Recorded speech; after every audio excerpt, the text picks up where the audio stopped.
할렐루야. 사랑하는 중추도교회 성도 여러분, 2026년 새해가 밝고요. 벌써 시간이 훌쩍 지나서 벌써 이제 11일이 됐습니다.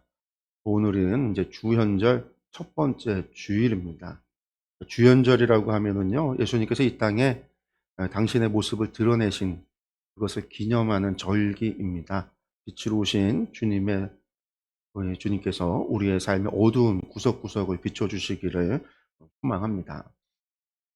우리 학생들 지금 신나는 겨울방학 지금 보내고 있나요?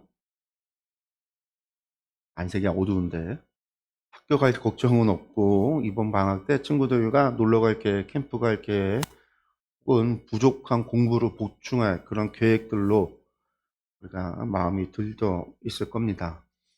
우리 어른들, 우리 성도님들은 어떠신가요? 새해 초라 그런지 다들 좀 바쁜 것 같습니다.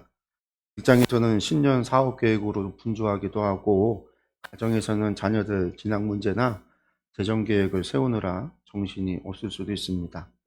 근데 가만히 살펴보면은요, 우리는 불안에 떤다기보다는요, 더 잘 살기 위해서 분주한 것 같아요. 근데 여러분, 그 분주함 속에서 우리가 한번 멈춰서서 질문해 봤으면 좋겠습니다. 지금 내가 이렇게 열심히 계획을 세우고 달리는 이유가 무엇인가? 내 창고를 채우기 위해서입니까? 아니면 하나님의 뜻을 이루기 위해서입니까? 여러분들, 올해 우리 교회 표가 무엇이었죠? 지난주에 제가 설교로 말씀을 드렸어요. 호람되어 하나님 앞에서 있죠. 우리가 아무리 바쁘게 살아도 우리의 삶은 결국 하나님 앞에 서 있는 삶이어야 합니다. 오늘 본문은 바로 이 코람데오의 신앙을 잃어버렸을 때 우리 마음에 찾아오는 불청개, 염려에 대해서 다루고 있습니다. 오늘 예수님은 누가복음 12장을 통해 우리의 분주한 마음을 정리하고 진짜 우리가 붙잡아야 할 것이 무엇인지에 대해서 가르쳐주고 있습니다. 오늘 말씀 가운데 세 가지 예지를 통해서 그러한 하나님의 음성을 함께 듣기를 소망합니다. 먼저는요, 22절에서 28절의 말씀입니다. 좀 긴데 우리 말씀을 다시 한번 그래도 읽어보도록 하겠습니다. 또 제자들에게 이르시되 그러므로 내가 너희에게 이르노니 너희 목숨을 위하여 무엇을 먹을까 몸을 위하여 무엇을 입을까 염려하지 말라. 목숨이 음식보다 중하고 몸이 의복보다 중하니라. 까마귀를 생각하라. 심지도 아니하고 거두지도 아니하며 골방도 없고 창고도 없으되 하나님이 기르시나니 너희는 새보다 얼마나 더 귀하냐. 또 너희 중에 누가 염려함으로 그 길을 한 자라도 더 할 수 있느냐.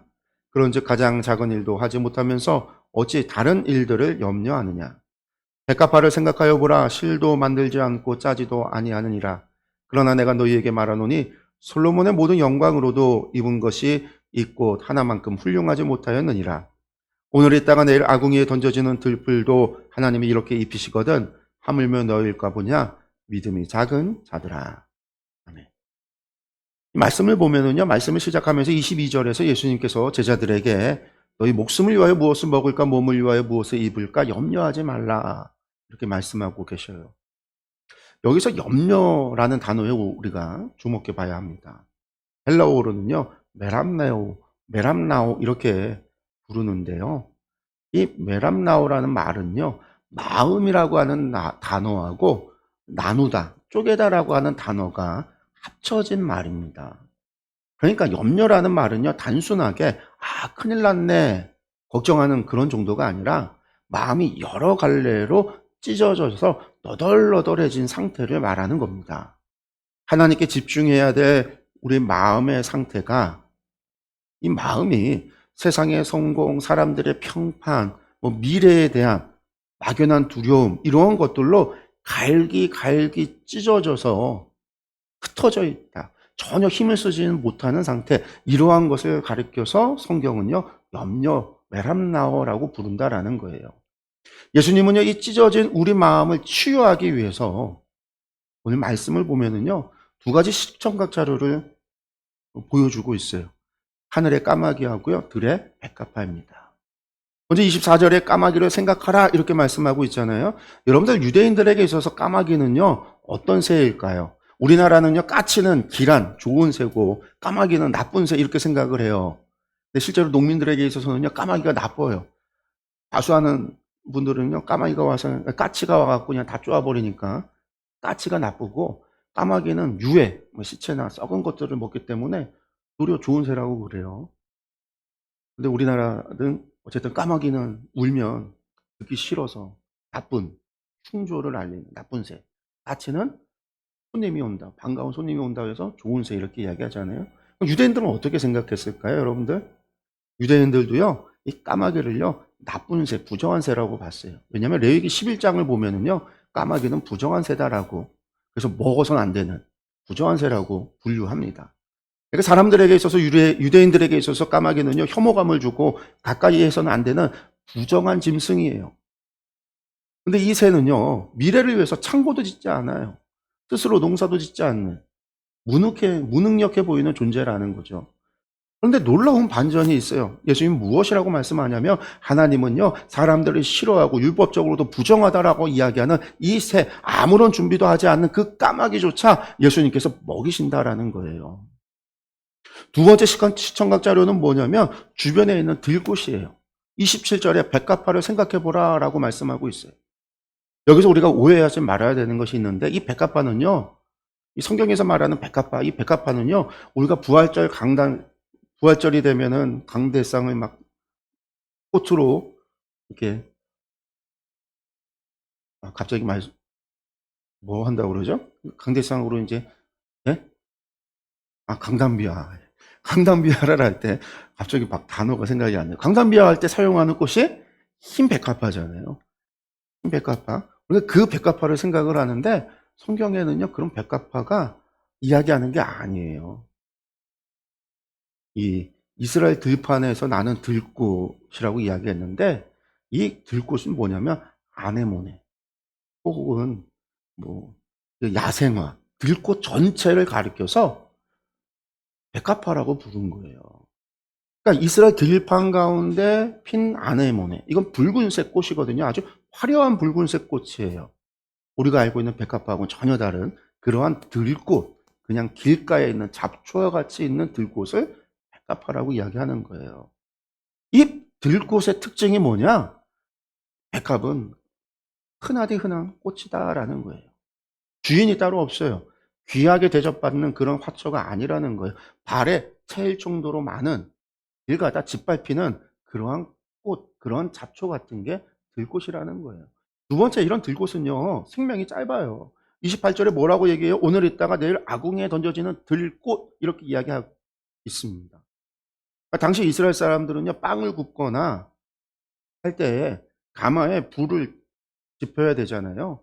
그때 불을 지피는 불쏘시개로 사용되는 게 우리나라가 지푸라기지만, 이들은 이런 들꽃, 마른 들꽃이에요.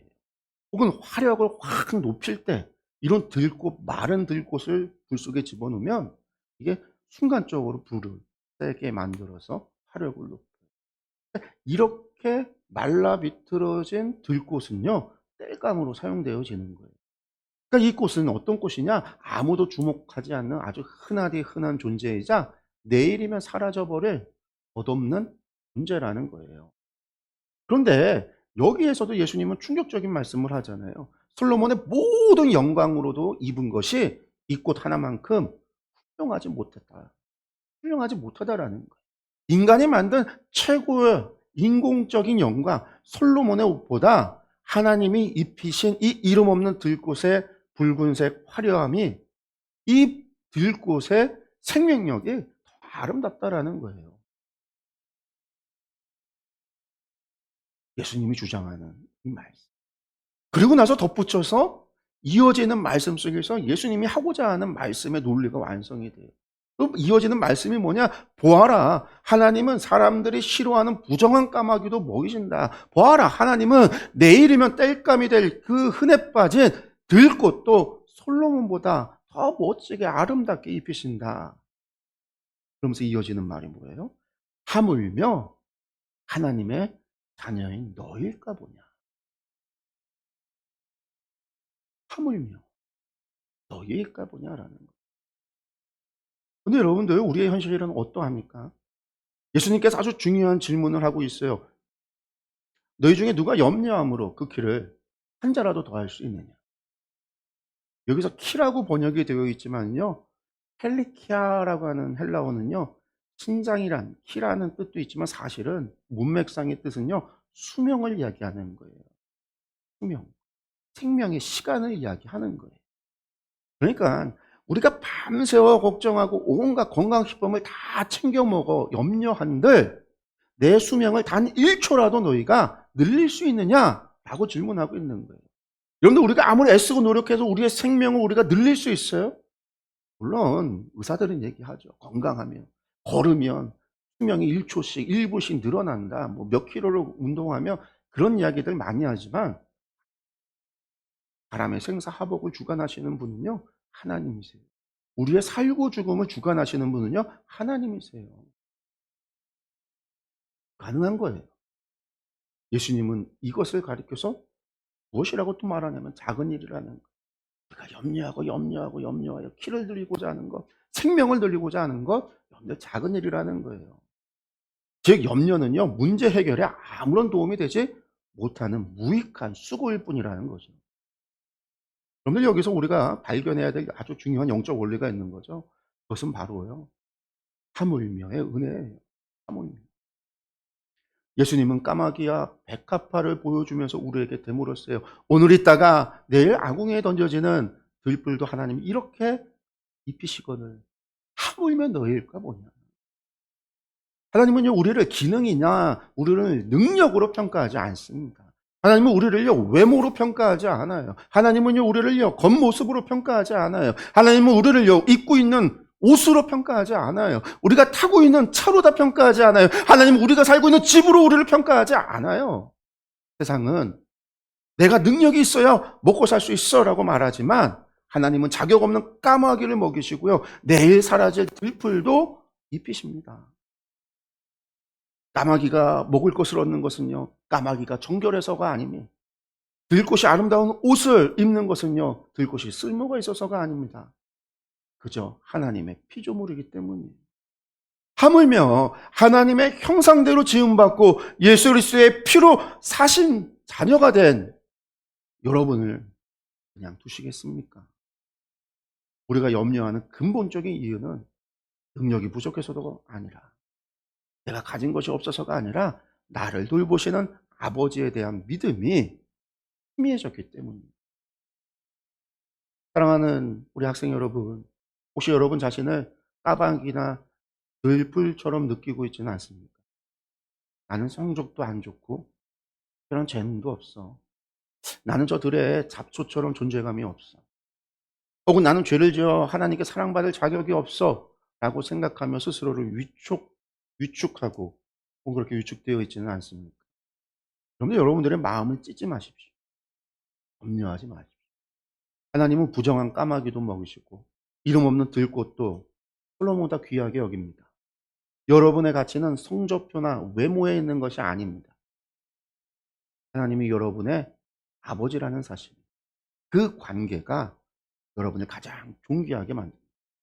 또한 예수님께서 여러분을 위하여 십자가에 피 흘려 돌아가셨다라는 사실이 여러분을 가장 존귀한 하나님의 자녀로 만드는 겁니다. 이번 방학 내 미래에 대한 두려움 때문에 불안해하지 말고 나를 먹이시고 입히시는 하나님을 신뢰하십시오. 하나님 여러분의 성적보다 여러분의 존재 자체를 더 귀하게 여깁니다. 우리 성도님들도 마찬가지입니다. 치열한 생존, 경쟁 속에서 얼마나 힘드세요. 하지만 기억하십시오. 내가 잠을 줄이고 발버둥 치고 내 인생의 길이를 아무리 그렇게 발버둥 친다 해도 내 인생의 길이를 1초나 늘릴 수 있는 것이 아닙니다. 생사복의 주권은 오직 여호와 하나님께 있습니다. 내가 주인이 되어 내 인생을 통제하려는 시도를 여러분들 내려놓으세요. 대신 그 자리에 사람대오의 믿음을 채우십시오. 하나님이 나를 지켜보고 계신다. 하나님이 나를 먹이신다. 하나님이 나를 입히신다. 하나님이 내 아버지이시다. 이 믿음이 회복될 때 찢어진 마음이 치유되고 참된 평안이 시작될 줄로 믿습니다. 이제 이어서 29절에서 31절의 말씀을 보겠습니다. 너희는 무엇을 먹을까 무엇을 마실까 하여 구하지 말며 근심하지도 말라. 이 모든 것은 세상 백성들이 구하는 것이라. 너희 아버지께서는 이런 것이 너희에게 있어야 할 것을 아시느니라. 다만 너희는 그의 나라를 구하라. 그리하면 이런 것들을 너희에게 더하시리라. 여러분들 앞서 22절의 말씀을 반복하는 것 같죠?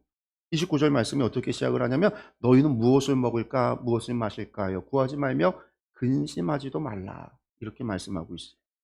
22절에서는 염려하지 말라라고 했는데 여기서는 근심하지 말라라고 표현하고 있습니다.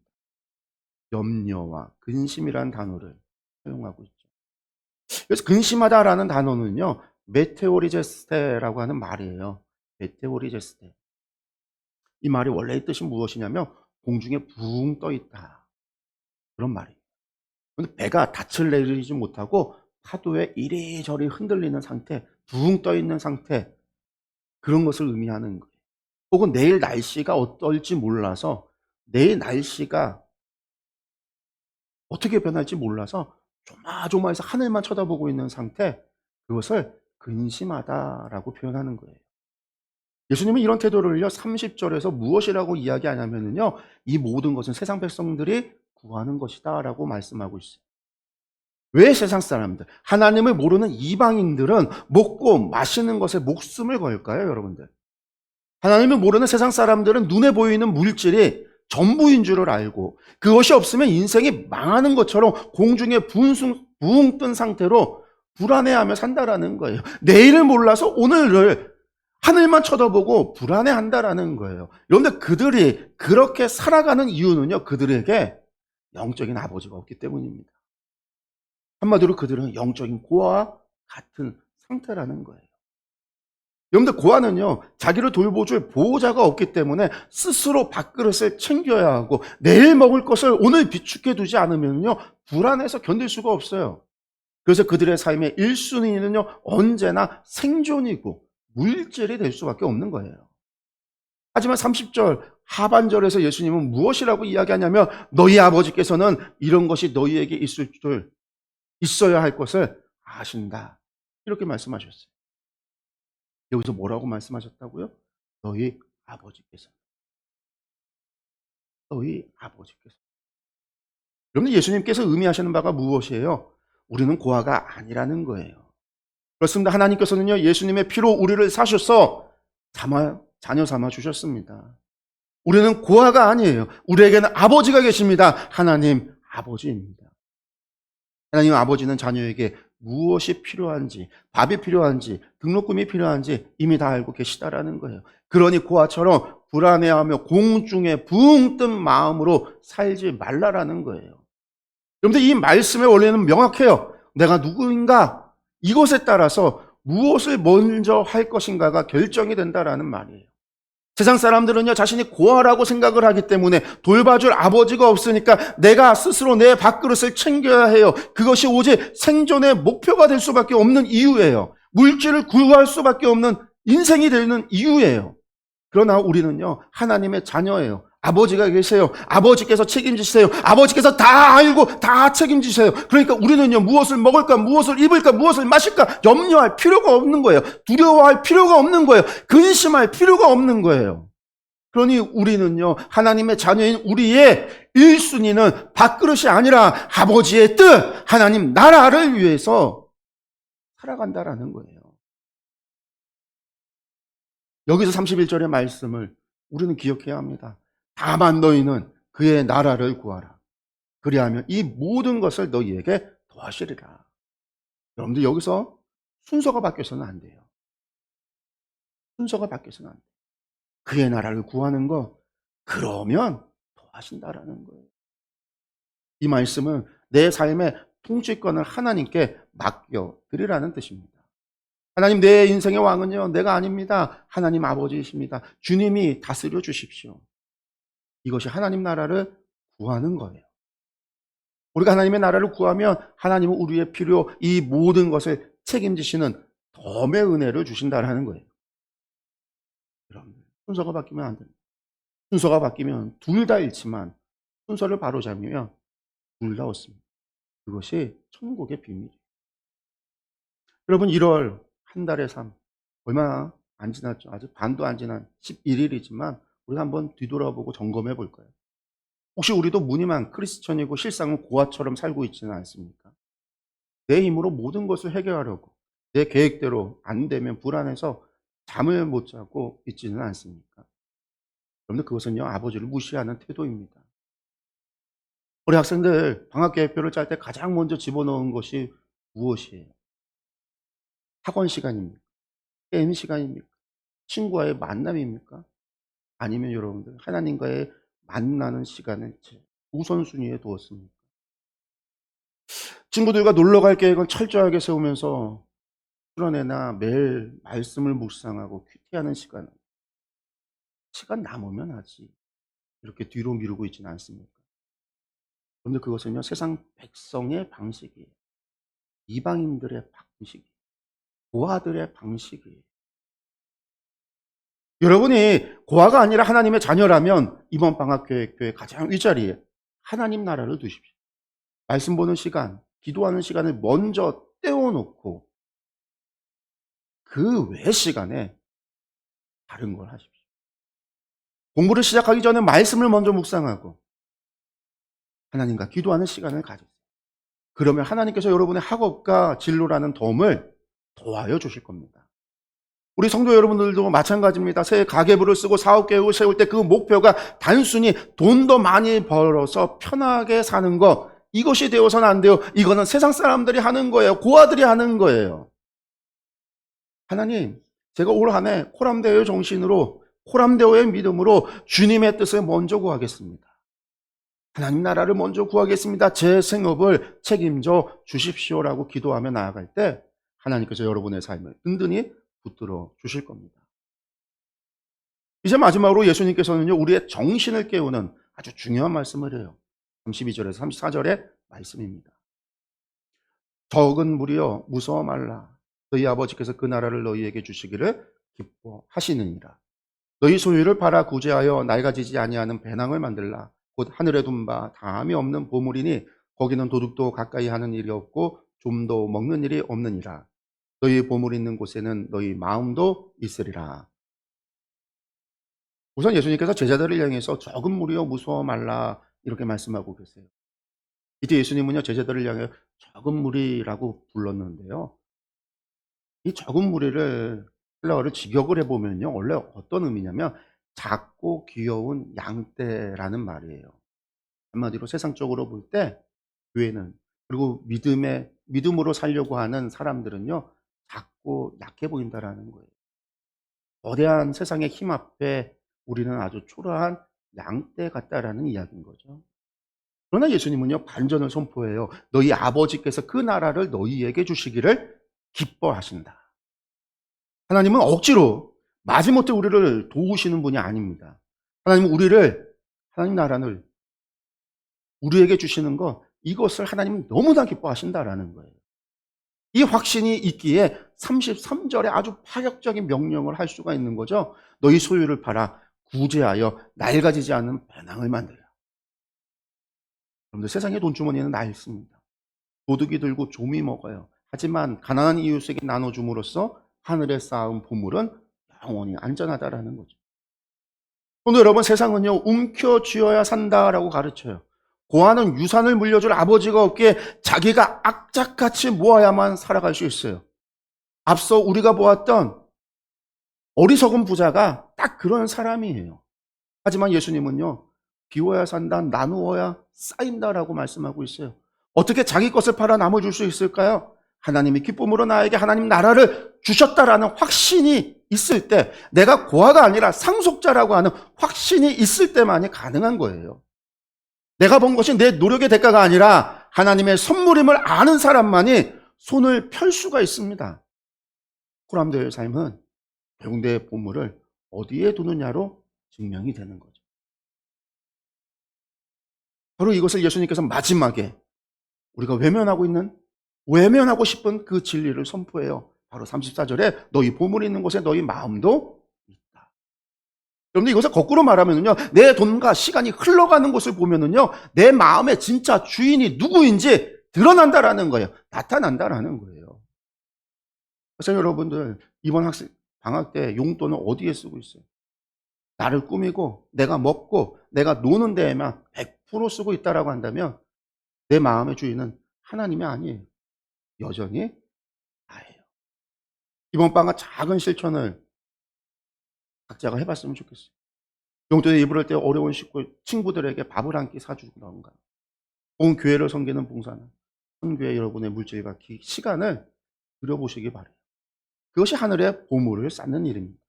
그때 여러분의 마음이 하나님께로 더 가까이 가게 될 줄로 믿어요.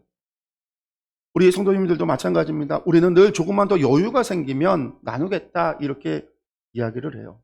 하지만 여유는요, 그런 여유는요, 영원히 생기지 않아요. 지금 내가 가진 적은 소유라도 팔아서 나누는 결단이 필요합니다. 우리 교회가 충주 터교회이지 않습니까? 이 지역사회의 터가 되어주고 이웃들에게 흘려보내는 교회가 되어야만 해요. 1월 한 달 우리의 지갑이 열리는 곳이 단순히 내 만족을 위한 것이 아니라 누군가를 살리고 위로하는 곳이 되기를 원합니다. 이제 말씀을 맺겠습니다. 사랑하는 성도 여러분, 그리고 우리 학생 여러분, 우리는 2026년이라고 하는 새로운 시간 앞에 서 있습니다. 여전히 세상은 우리에게 염려해라, 근심해라, 더 많이 싸우라고 부추깁니다. 현실은요, 만만치 않아요. 우리는 적은 무리처럼 약해 보일 수 있습니다. 그러나 여러분들 두려워하지 마십시오. 우리는 세상의 평가 앞에 서 있는 사람들이 아니라 우리는 하나님 앞에 서 있는 사람들입니다. 부정한 까마귀도 먹이시고 내일 사라질 들풀도 입히시는 하나님이 바로 저와 여러분들의 아버지이십니다. 우리는 홀로 생존해야 하는 고아가 아니라 전능하신 하나님을 아버지로 둔 자녀들입니다. 그 아버지께서 하나님 나라를 우리에게 주시기를 기뻐하십니다. 이 믿음을 가지고 여러분들 3가지를 실천하시기 바래요. 첫째는 염려를 멈추십시오. 내 노력이 아니라 하나님의 돌보심을 믿으십시오. 둘째는요, 우선순위를 바꾸십시오. 먹고 사는 문제보다 하나님의 뜻을 먼저 구하십시오. 셋째는 나누십시오. 내 창고를 비워 하늘의 창고를 채우는 지혜로운 투자를 하시기 바랍니다.